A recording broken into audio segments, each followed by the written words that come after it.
Bonjour et bienvenue sur Casserole Nova. Mon nom est Simon Ronsemans, je suis designer UI UX pour Finfino. Aujourd'hui, nous allons parler de la 616 et des commandes qui font leur apparition sur l'accueil, et qui prennent la place de Contact. Donc Contact est encore là, ils sont juste sous Compagnie. Donc si on clique sur Compagnie, on a le petit onglet Contact ici. Même chose dans les recherches avancées, nous avons l'onglet Compagnie ici. Donc, si on vient à l'accueil, avant, les commandes étaient cachées sous les coups. Il fallait transformer un coup en commande, ce qui n'était pas logique. Maintenant, nous avons complètement repensé ça pour que la commande ait son propre processus de création. Donc, on la crée, on l'envoie au fournisseur, il nous retourne un prix, et à partir de là, on peut passer une commande, transformer cela en coût. Donc, c'est beaucoup plus logique, beaucoup plus simple et beaucoup plus intuitif. Donc, si on clique sur commande, on arrive à une fenêtre qu'on connaît déjà très bien, le sous-accueil. Donc, c'est le même principe que tous les autres. On a notre recherche avancée ici. On peut faire des recherches sauvegardées. Donc, à partir de recherches avancées, on peut encore une fois faire nos recherches de commande, savoir si elle est livrée, approuvée par le numéro, la date d'envoi, etc. Et donc, on va faire une recherche. Donc, si on clique sur Mes commandes, on se trouve à avoir la liste de toutes les commandes que j'ai effectuées récemment. Nous avons la liste sommaire qui détaille plus le projet auquel elle est liée, le fournisseur, la date, ainsi que la liste détaillée. C'est plus pour les totals coûtants, facturables et les marges, ainsi que les états si elle est approuvée, non approuvée ou si elle était livrée. Donc, on a les étapes ici. On va donc créer une nouvelle commande. C'est assez simple. On peut passer par la fiche projet ou encore par ici. C'est quand même assez simple. Donc, on va y aller avec une commande. On doit la lier à un projet ici. Donc, on va y aller avec un projet dans la division de graphisme, plan marketing. Si ce projet a un budget, on peut la lier à ce budget. Donc, c'est facultatif par contre. On va y aller surtout, il faut surtout la lier à un fournisseur. Donc, le fournisseur ici, ce sont toutes les compagnies qui ont été, duquel on a coché le petit F pour fournisseur. Donc, on va y aller avec la plume créative et on ajoute ça ici. Donc, une fois notre commande créée, on retrouve bien sûr un écran qu'on connaît déjà. Ça ressemble beaucoup à un devis ou une facture. C'est exactement le même fonctionnement en fait. Donc, on a ici par exemple le projet auquel la commande est liée, le client auquel ce projet est lié, et si on avait un budget, il serait affiché ici. Mais surtout, on a le fournisseur qui est ici en bas à gauche. C'est avec lui qu'on va faire affaire, qu'on va envoyer les prix, qui va nous retourner et auxquels les coûts seront associés quand on aura créé tout ça. Donc, si on va dans le détail de la commande, on a le numéro, savoir si elle est livrée ou pas. En ce moment, ce n'est pas le cas. Le département, le titre qu'on peut changer ici et tous les champs personnalisables qui sont en bas. L'approbation que je vous expliquerai tantôt plus tard. Donc, on peut rajouter tout ce qui est une dépense à partir du bouton plus ici, donc du temps externe ou un frais. On va y aller avec du temps externe pour tout de suite.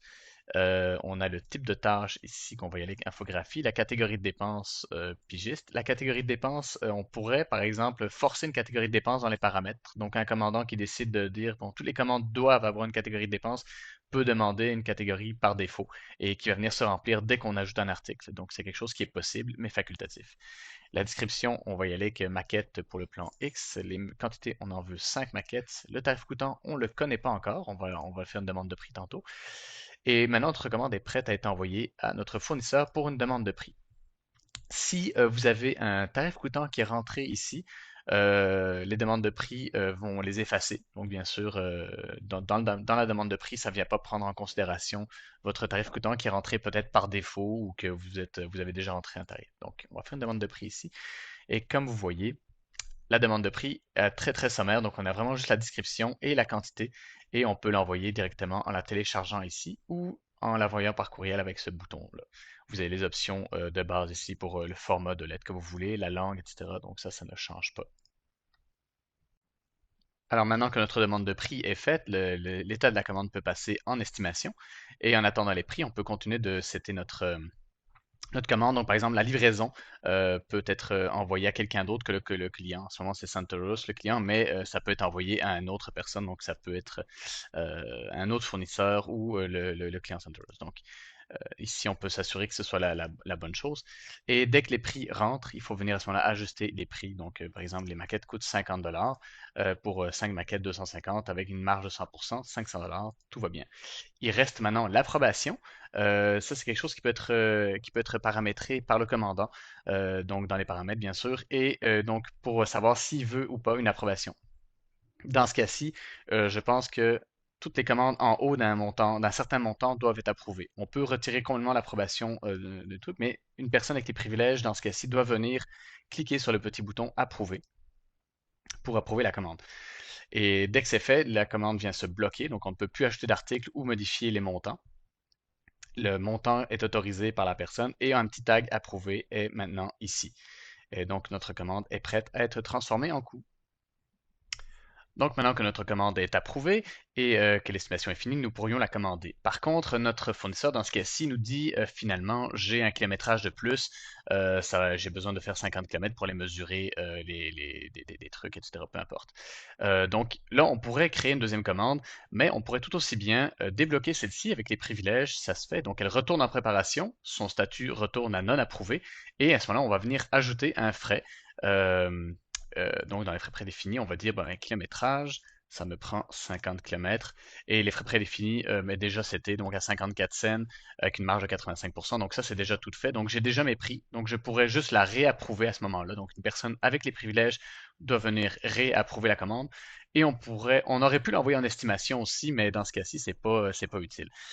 Donc là, on peut à ce moment-là l'envoyer à commander. Qu'est-ce que ça fait d'état commandé? Essentiellement, c'est juste pour dire au client, au fournisseur, go, c'est approuvé, tu peux commencer. Et pour cela, on a le petit bouton dans les impressions, on a l'impression commande, juste au-dessus de demande de prix, qui va en fait venir me créer un sommaire de ma commande avec les prix que mon fournisseur m'a créé, le kilométrage ainsi que le nombre de maquettes. Donc c'est un go, il peut envoyer. Donc on peut encore une fois la télécharger ou l'envoyer par courriel. Et encore une fois, toutes les options sont disponibles ici pour la langue, le format de lettres, etc. Bah, nous n'avons plus qu'à attendre l'appel de notre fournisseur pour nous dire que c'est réglé, c'est livré. Quand c'est le cas, on doit venir cliquer sur la petite case ici, livré, et donc ça vient nous rajouter une petite icône de camion. Cette icône est également visible sous la liste des commandes, sous l'onglet détaillé, à côté de l'icône approuvé. Ça vient permettre d'identifier les commandes qui ont été livrées ou pas. Et il faut bien sûr envoyer la commande à l'état engagé. Quand on passe à cet état, ça nous propose de transformer tous les articles en coûts. Donc, les articles de commande ne sont pas des coûts réels, donc il faut vraiment venir les transformer en coûts pour que soit concret. Et donc, on va venir faire ça. Et là, deux coûts ont été créés, comme il nous le dit ici. Donc, s'il y en avait eu 50, il y en aurait eu 50 dans la liste ici. Et donc, on les voit à ce moment-là, les deux. À n'importe quelle étape du projet, par contre, on peut toujours venir transformer un article, excusez-moi, en coût avec le petit bouton ici, transformer.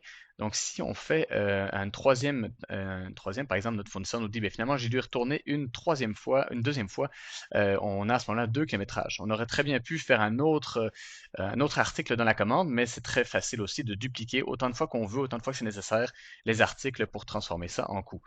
Et donc voilà, donc nous avons nos trois coûts qui sont livrés. Donc là, j'ai cliqué voir en liste et on voit à ce moment-là les trois coûts qui sont de la commande. Donc, si on s'attarde aux différentes fiches relatives à la commande, par exemple la fiche de coût, on peut cliquer sur n'importe quel des coûts ici en liste pour ouvrir sa fiche correspondante. Donc, par exemple, ici, on a le projet qui est lié à ce coût-là. S'il y avait un budget relié à ce coût, il serait affiché ici, le client, et bien sûr la commande, ce qui est nouveau. C'est pas tous les coûts qui sont liés à une commande. Il peut y avoir des coûts qui peuvent encore être créés sans être liés. Bien sûr, on a également le fournisseur qui est en haut à gauche et on peut venir modifier ici le coût, donc le courriel. Donc, si par exemple notre fournisseur dit finalement c'était 60 km, eh bien on peut venir modifier le coût et ça n'aura pas d'impact sur les articles de la commande. Donc, ça a vraiment un impact sur le coût, mais sans avoir un impact. Donc, si par exemple on ferme la fiche, le coût relié a été modifié, donc on voit que le coût est différent que celui de l'article de la commande et que son précédent qui est toujours à 27, lui. Donc, chaque coût est indépendant, bien entendu. Si on ouvre maintenant la fiche du projet, on se rend compte effectivement qu'il y a un tiroir de plus qui a été ajouté, donc le tiroir commande, qui vient lister les commandes qui ont été effectuées dans le projet. Donc la nôtre, c'est celle-ci, c'est la dernière qui a été effectuée, 277, le coûtant bien sûr. Et quand on regarde effectivement les temps externes, on a les heures qu'on a rajoutées dans le temps externe de la commande, mais on a tous les frais également qui sont rajoutés, qui sont liés ou pas à une commande, mais tous les coûts qui sont occasionnés par la commande ici sont remis à ce moment-là dans les temps ici. Donc on a véritablement toutes les informations qu'on a encore besoin sont toujours là. Ça fait pas mal le tour des commandes et de qu'est-ce qu'on peut faire de nouveau avec ça et leur processus de création. On trouve ça pas mal plus logique ainsi et nous espérons que ce soit le cas pour vous aussi. Merci beaucoup. Bonne journée.